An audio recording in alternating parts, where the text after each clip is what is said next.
Biru academy के इस YouTube channel पर आप सभी साथियों का स्वागत है। डियर बात करेंगे मध्य प्रदेश की शिक्षक भर्ती में बीएड पात्रता विवाद को लेकर के। आज जबलपुर हाईकोर्ट में एक महत्वपूर्ण सुनवाई हुई। आखिरकार क्या कुछ निकला, उसका निर्णय पूरी तरीके से बात करेंगे। लेकिन आगे बढ़ने से पहले जितने लोग चैनल पर पहली बार विजिट कर रहे हैं, सब्सक्राइब करके बेल आइकन प्रेस कर लीजिए। डियर, आप जानते हैं कि बीएड की तरफ से पूरी तरीके से एडवोकेट ने इसकी शुरुआत की और वही घूम फिरा करके सारी बातें उन्होंने स्पष्ट तौर पर रखने का प्रयास किया कि आखिरकार जो बीएड के अभ्यर्थी चयनित हो चुके हैं उनको रहने दिया जाए महोदय, क्योंकि उन्होंने उत्तर प्रदेश की 69,000 शिक्षक भर्ती का हवाला इस आधार पर दिया कि ऑलरेडी कहीं ना कहीं अगर डीएलएड के कैंडिडेटों से सीटें भरी जाएंगी तो निश्चित तौर पर सीटें कम रह जाती हैं, अभ्यर्थी नहीं मिल पाते हैं। उन्होंने 68,500 उत्तर प्रदेश की भर्ती का जिक्र किया कि यहाँ पर भर्ती केवल बीटीसी से की गई थी, डीएलएड से तो उसमें 22 से 24,000 सीटें रिक्त रह गई थी।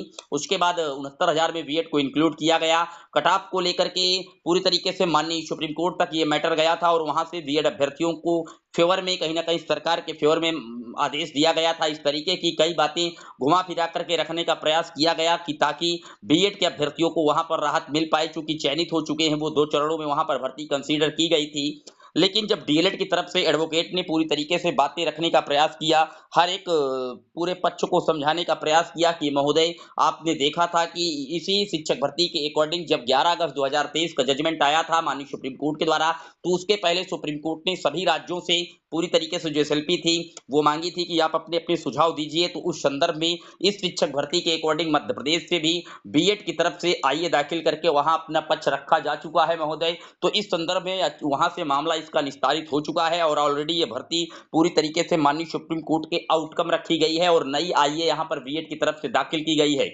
सारी बातें वहां पर स्पष्ट तौर से बताई जा रही थी कि माननीय कोर्ट ने एक ही बात कही कि ये बताइए कि किस तरीके से अगर इस पूरे भर्ती में देखा जाए तो कितने ऐसे अभ्यर्थी हैं जो बीएड के चयनित हुए हैं और ऐसे कितने अभ्यर्थी हैं जो बीएड और डीएलएड दोनों किए हुए हैं। इस तरीके की जो पूरी लिस्ट है इस रिक्रूटमेंट में वो सरकार से मांगी गई है कि आप उस लिस्ट को तुरंत प्रेषित कीजिए कि कितने कैंडिडेट्स हैं आपके पास। शिक्षा विभाग के पास पूरा डाटा रहता है तो आप डाटा प्रेषित कीजिए। तो यहाँ से कहीं ना कहीं ये इशारा जरूर हो सकता है कि आखिरकार जब ये डाटा की बात की गई तो निश्चित तौर पर बीएड अभ्यर्थियों को कुछ झटका मिल सकता है माननीय कोर्ट से, क्योंकि सारी बातें स्पष्ट तौर पर रखी गई और उन्होंने 11 अगस्त 2023 के बाद आपने देखा था बिहार शिक्षक भर्ती के सापेक्ष केवल एक ही जजमेंट पास किया गया था और वो ये था कि कहीं ना कहीं 11 अगस्त 2023 के बाद कोई भी अपॉइंटमेंट में बीएड प्राथमिक में वैलिड नहीं होगा, ना ऐसा कोई काम किया जाएगा। इसके संदर्भ में अगर आपको जजमेंट से कोई दिक्कत है तो आप रिव्यू पिटीशन फाइल कर सकती हैं।